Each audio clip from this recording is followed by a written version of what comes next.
Olá, eu sou Tainá Pinheiro, psicóloga obstétrica. E eu sou Gabriela Mendes, psicóloga infantil. Você está no podcast Mamãe Sapiens e o tema do episódio de hoje é Nasce um filho, nasce uma mãe.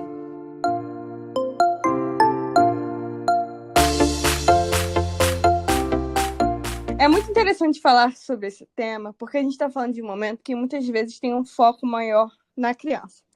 Então, o bebê nasceu, essa chegada, coisa nova, né? Muita coisa acontecendo, mas pouco se fala sobre o nascimento também dessa nova mãe. Chega uma nova vida, mas não só do bebê, também dessa mulher que está se transformando. Então, a gente está falando de um momento de muitas emoções, mas também de muitos desafios. Essa mulher, você que está escutando, muitas vezes vai explorar o que significa se tornar mãe. Né? Ninguém nasce sabendo o que é ser mãe. Então, nasce uma nova identidade, nasce um novo papel, nasce muitas reflexões e pode ser, sim, um momento muito conturbado. E Tainá, esse momento de transição, onde a mulher assume mais um papel enquanto mãe dessa vez, ocorre também muitas mudanças emocionais, psicológicas. E o que você acha que é importante a gente destacar nesse contexto, nesse sentido das mudanças que ocorrem de uma maneira mais, assim, digamos que inesperada? Muita gente acha que é muito instintivo esse momento, né? Que as mulheres nasceram para ser mães e vão saber de tudo. Mas o que pouca gente sabe é que o pós-parto é um momento muito sensível para desenvolvimento de transtorno mental. Significa que toda mulher vai desenvolver um transtorno mental no pós-parto? Não, claro que não. Mas é um momento muito sensível. É tão sensível que pode se desenvolver um transtorno mental. Então é um momento que pode ter aí sentimentos, claro, positivos, felicidade, ela pode sentir amor, conexão, mas ao mesmo tempo a gente também tem sentimentos muito intensos, né? Uma insegurança, um período de adaptação, medo, receios, angústias. Eu costumo falar que muitas vezes tem uma nuvem escura pairando por esse momento, uma nuvem que a mulher não gostaria que tivesse, né? Então é um momento de transição da mulher para acrescentar mais um papel na vida dela, o papel de mãe, entre os diversos papéis que ela tem. E isso pode atingir nessa identidade. Quem aí está nos escutando e percebeu que depois que se tornou mãe, os objetivos mudaram, muitas vezes a forma de ver o mundo mudou, as responsabilidades agora são diferentes. Então, assim, isso tudo acrescenta e ela precisa reavaliar as suas prioridades, seus papéis, a forma de manejar tudo isso. A gente pode até dizer que é como se tivesse novas divertidamente, por aí. Então, assim, acrescentam coisinhas que muitas vezes é difícil de lidar. É preciso ter calma e é muito bacana quando se tem uma boa rede de apoio nesse momento. E os principais desafios que as mães enfrentam nesse processo de transformação, porque a gente sabe, né, que a recuperação do pós-parto pode envolver dor, cansaço, mudanças no corpo, enfim, são alterações emocionais muito significativas, incluindo, né, o mais famoso, que é o baby blues. Se você está aqui e não conhece o que significa o baby blues, é uma reação emocional que é muito comum, ocorre sempre nos primeiros dias ou semanas após o parto. E olha que impressionante, pode afetar até 80% das mulheres. Então, a gente tem uma estatística muito alta sobre isso. Né? Os sintomas, eles incluem choro fácil, irritabilidade, insônia, cansaço, oscilações de humor, são muito frequentes nesses casos. E a gente tem uma porcentagem tão alta, e por isso que é tão necessário a gente estar aqui, sabe? Principalmente enquanto profissional da saúde, falando sobre isso, para a gente voltar uma atenção, porque quando a gente pensa, né, em maternar, em engravidar, enfim, a gente está falando de muitas pessoas que podem se planejar, se organizar e até mesmo sonhar, né, em ser mãe, em maternar. Mas, apesar de se programar, de se organizar, a gente pode se deparar também com situações inesperadas. Então, por mais que a gente se sinta preparada para isso, tem pessoas hoje em dia que até fazem cursos, né, de maternidade e tudo mais. Eu vejo bastante isso na internet. Mas por mais que a gente se prepare, é muito difícil vivenciar de fato um momento. Não é, muitas das vezes não é aquilo que a gente idealiza de fato. Apesar de ter momentos muito bons, satisfatórios, onde você valoriza ali esse sentimento, muitos momentos também são bem difíceis. E por isso que é muito importante a gente estar aqui trazendo visibilidade para esse assunto, para a gente poder se comunicar, trazer experiências. A gente quer ouvir as experiências de vocês também, para que a gente possa se acolher e ajudar umas às outras. É muito interessante falar do baby blues, né? Porque muitas vezes é confundido com a depressão pós-parto. O Baby Blues ele vai ser ali dos 15 dias, podendo se desenvolver até um mês. E como você falou, algumas características, né, como choro fácil, desamparo, estresse. Por isso pode ser muito confundido com a depressão pós-parto. Mas não é depressão pós-parto. O Baby Blues atinge 80% e a depressão pós-parto atinge 1 a cada 4 mulheres, né? A porcentagem é bem menor. Mas ainda é um negócio que a gente tem que ficar de olho, né? O Baby Blues, se ele não olhado, se ele não acolhido, ele pode se desenvolver com uma depressão pós-parto. Por isso que é tão importante ficar de olho nisso. E uma coisa que você falou que é muito verdade é que mesmo se planejando, mesmo tendo tudo ali, entre aspas, sob controle, as coisas podem sair do controle. E aí a gente fala muito, pode pensar bastante, sobre uma pressão de ser a mãe perfeita. A mulher em si, ela já é cobrada na sociedade. Quando ela se torna mãe, como muitas pessoas na sociedade, na nossa cultura, acham que ser mãe é a grande meta e objetivo da vida da mulher e que vai ser distintivo, ela se cobra para ser uma mãe perfeita. Mas uma mãe perfeita não existe, né? Então, é um peso muito grande a se carregar. Quando as coisas saem do controle, você que está ouvindo a gente, né? As coisas saem do controle, você pode se sentir culpada, você pode ficar estressada, você pode se questionar, justamente por causa desse peso, dessa responsabilidade que a sociedade cobra em ser uma mãe perfeita. Uma coisa que eu costumo falar muito é que a maternidade ela vem para ensinar que nem tudo está sob controle, né? Você pode planejar, você pode se organizar, é muito essencial que você faça isso, mas é muito importante também estar flexível. Ter flexibilidade é essencial nesse momento. Porque pensa comigo, você pode ter planejado, dedicado, estruturado uma rede de apoio, mas vão ter vários desafios nesse momento. Você não vai conseguir dormir direito, talvez, vai ter mudança no seu corpo. Você vai estar ali com um foco muito grande nesse bebê. Então, se você não for flexível com você mesma, se você quiser tudo muito estruturado, tudo muito firme nesse momento, sai exatamente da forma que você planejou, chega a ser até injusto com você mesma. E com isso a gente está falando sobre um equilíbrio saudável entre responsabilidades e autocuidado. Porque toda essa mudança que a Tainá acabou de comentar aqui gira muito em torno também da pressão social que é ser uma mãe perfeita, né? Muitas mulheres sentem a necessidade de atender essas expectativas sociais, familiares, enfim.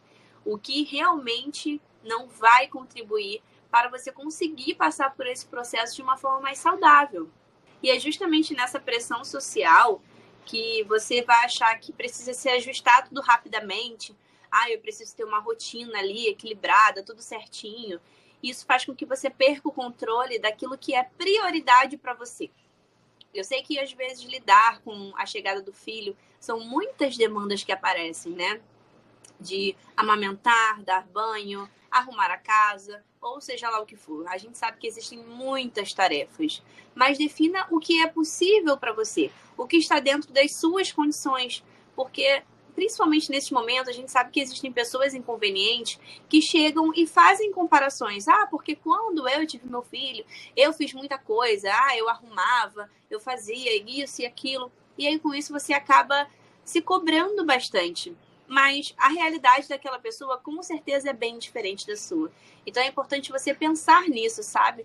Qual é a sua realidade, o que está dentro das suas condições de fazer, o que está no seu alcance de fazer. E também, claro, qual é o apoio que você tem, qual é a rede de apoio, sabe? É muito importante a gente entender com quem são as pessoas que nós podemos contar e também aceitar essa ajuda, né? Que é muito difícil, justamente porque essa pressão traz essa imagem de que eu sou a mãe, eu preciso dar conta de tudo sozinha, mas não, você pode delegar também muitas funções. E existem tantos meios para isso, né, Gabriela? Assim, quando a gente fala de aceitar ajuda, não é só uma ajuda da família, não é só uma ajuda da amiga, mas você pode participar de grupos. Existem grupos de apoio emocional para mães. Você participar de um grupo de mães, se você é mãe solteira, participar de um grupo de mães solteiras que vão compartilhar ali do mesmo que você. Se você está passando pelo pós-parto recente, a mesma coisa, sobrecarga materna. O que a gente tem por aí, se você pesquisar na internet, você vai encontrar algum lugar que você consiga essa ajuda. Seja uma ajuda profissional, seja uma ajuda de um colega, seja uma ajuda de um grupo de apoio. Existem muitos meios aí que você pode seguir, né? O que muitas pessoas falam e que a gente sabe que é a realidade para muitos de vocês é que a maternidade é solitária, né? Existe esse lugar de maternar sozinha, de se sentir sozinha no meio de tantas responsabilidades. Disso mesmo que a Gabriela falou, sentir que tem que dar conta de tudo sozinha, tem que ter tudo sob controle. Só que ninguém consegue, não existe uma super-heroína mãe, existe uma mulher que também agora faz o papel de mãe.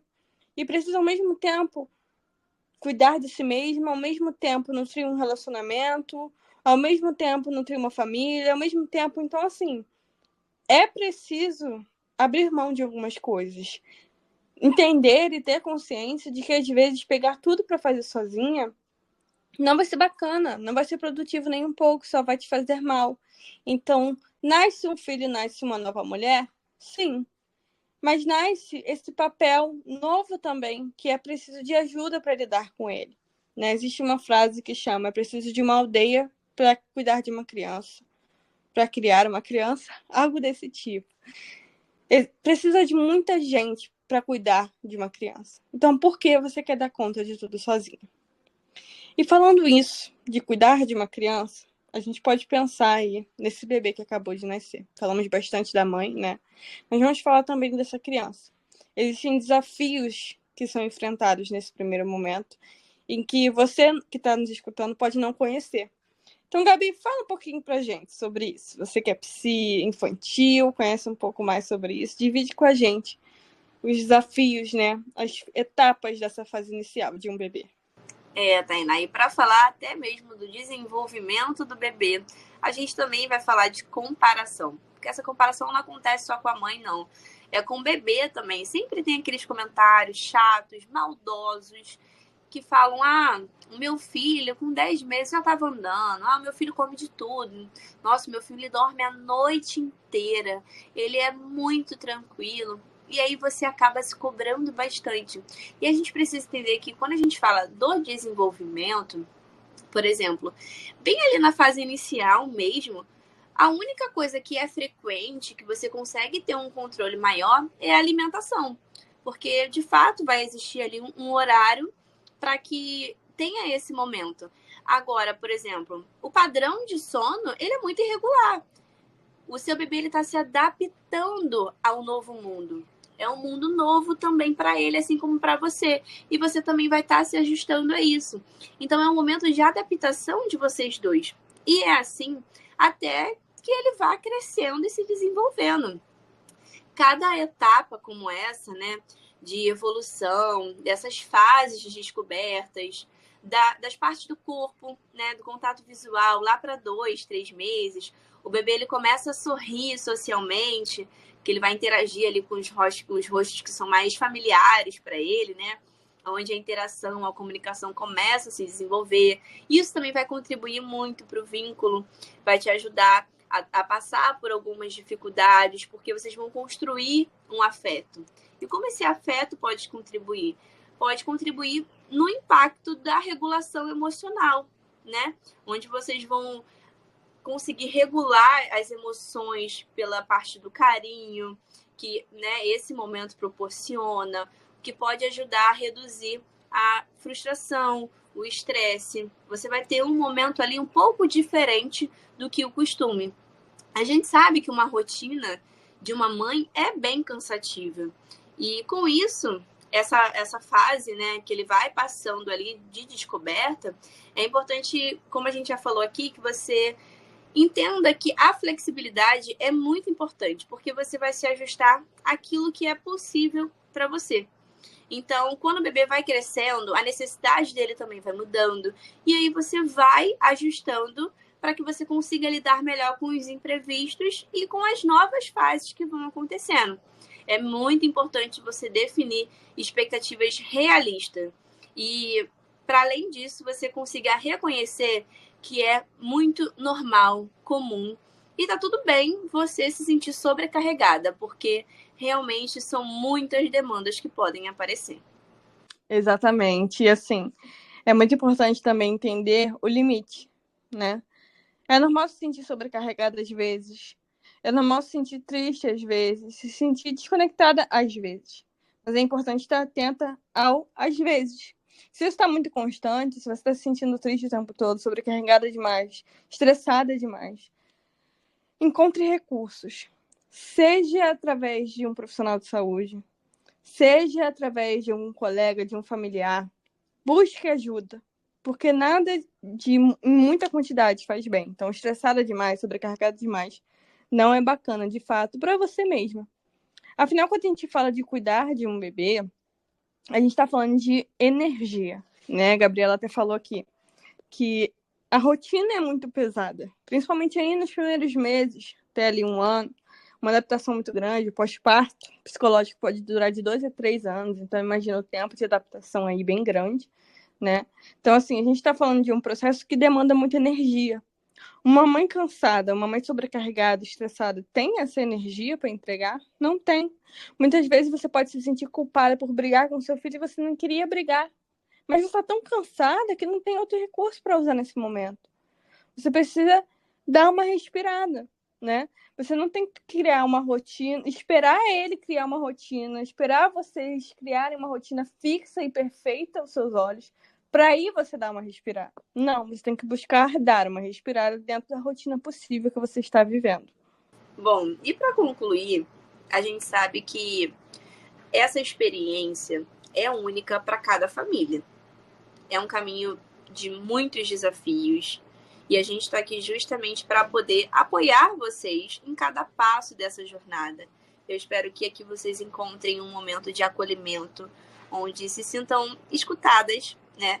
E tenham seus sentimentos validados, porque a gente sabe que maternar vai desde uma alegria intensa até uma ansiedade e cansaço extremo também. Mas a chegada de um bebê, ela pode reforçar os laços familiares, pode trazer a reavaliação das prioridades, que é o que a gente está falando aqui, dos valores pessoais. É um período de crescimento e adaptação. E a gente está aqui para reforçar que, por mais que você enfrente desafios, buscar um apoio emocional é essencial para o seu bem-estar. Exatamente. Eu acho que a grande mensagem de hoje é: ao nascer um filho e ao nascer uma nova mulher, é preciso também aceitar ajuda. Muitas mulheres têm essa ideia de que não precisa de ajuda, vai dar conta de tudo sozinha, mas sim, precisa de ajuda. Seja ajuda de familiares ou, como a Gabi acabou de destacar, um apoio emocional de algum profissional. Entender que é importante delegar tarefas e, principalmente, encontrar tempo para você mesma no meio desse furacão que muitas vezes você está vivenciando. E para todas as mães recém-nascidas que nasceram junto com seus filhos, entendam, sim, é difícil. É difícil para ele, que está conhecendo o mundo, e é difícil para você que está conhecendo o mundo junto com ele. Tá tudo bem, faz parte dessa caminhada. É importante lembrar que você não precisa passar por tudo isso sozinho. A experiência vai ser única para cada um, mas não precisa ser uma experiência solitária. Muito obrigada por nos acompanhar até aqui. Nosso podcast Mamãe Sapiens, que possa ser de fato um ambiente para trazer também algumas sabedorias na maternidade. Quem assistiu o primeiro episódio vai saber do que a gente está falando. Se vocês tiverem alguma pergunta ou temas que vocês gostariam que a gente falasse, vocês podem mandar como sugestão. Gabi vai falar aqui um pouquinho como mandar pra gente. As nossas redes sociais individuais, né, vão estar aqui na descrição do nosso podcast. Então segue a gente lá no Instagram, mande as suas dúvidas, mande os seus comentários. A gente está aqui para ouvir vocês. E claro, não esqueçam de seguir o nosso podcast aqui na plataforma e ativar o sininho para não perder nenhum episódio. E envie também para aquelas mulheres que você acha que elas também poderiam ter esse espaço de acolhimento. Até a próxima e lembrem-se, estamos juntas nessa jornada da maternidade.